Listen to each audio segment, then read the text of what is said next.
Welcome আপনাদের আরও একটি ভিডিওতে। আজকের ভিডিওতে আমরা চলে যাব কলকাতার এয়ারক্রাফট মিউজিয়াম। তো চলুন দেখে নেওয়া যাক কি কি আছে এই এয়ারক্রাফট মিউজিয়ামে। 30 টাকা দিয়ে টিকিট কেটে ঢুকে পড়লাম মিউজিয়ামের ভেতরে।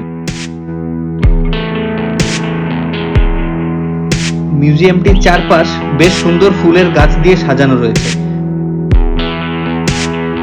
আর এখানে রয়েছে একটি ছোট্ট ক্যানেল, যেটাও খুব সুসজ্জিত।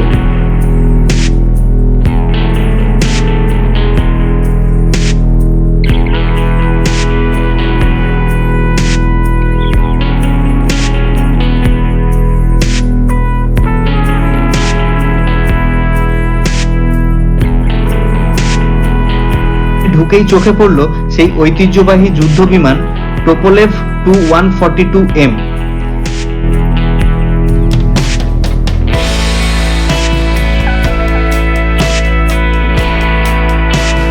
যা 1988 সালে সোভিয়েত ইউনিয়ন থেকে আনা হয়েছিল আর যোগ দিয়েছিল ভারতীয় সেনায়।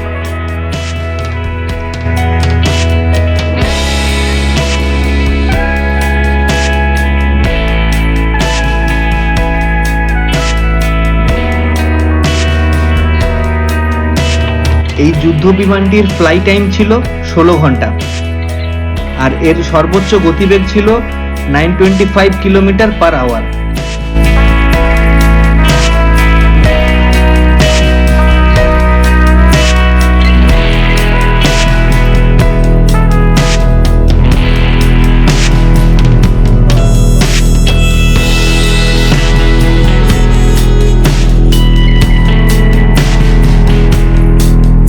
এর প্রধান কাজ ছিল শত্রুদের সাবমেরিনের ওপর লক্ষ্য রাখা ও ধ্বংস করা।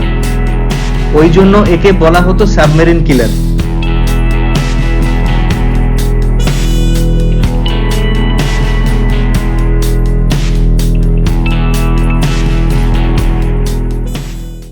বয়সের ভারে অথবা প্রযুক্তির অগ্রগতিতেই হোক, সময়ের নিয়মে বিমানটি অবসরপ্রাপ্ত হয়েছিল 2017 সালে।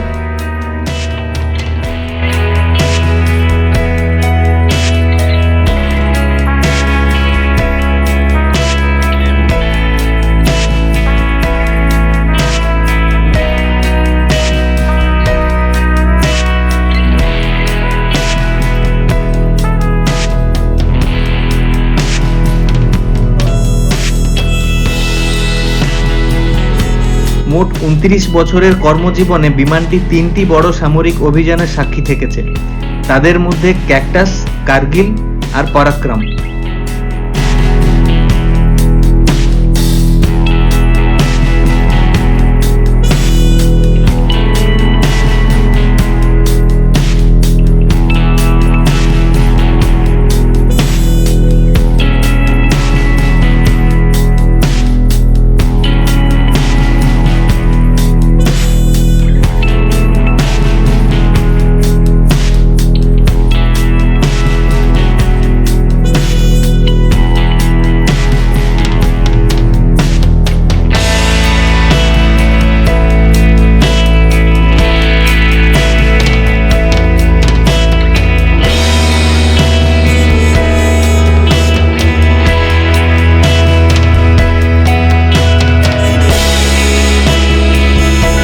একসময় যেই যুদ্ধ বিমানটি দাপিয়ে বেরিয়েছে ভারতের আকাশের বুকে, আজ সেটি অবসরপ্রাপ্ত হয়ে স্বস্তির নিঃশ্বাস ফেলে দাঁড়িয়ে রয়েছে কলকাতার বুকে।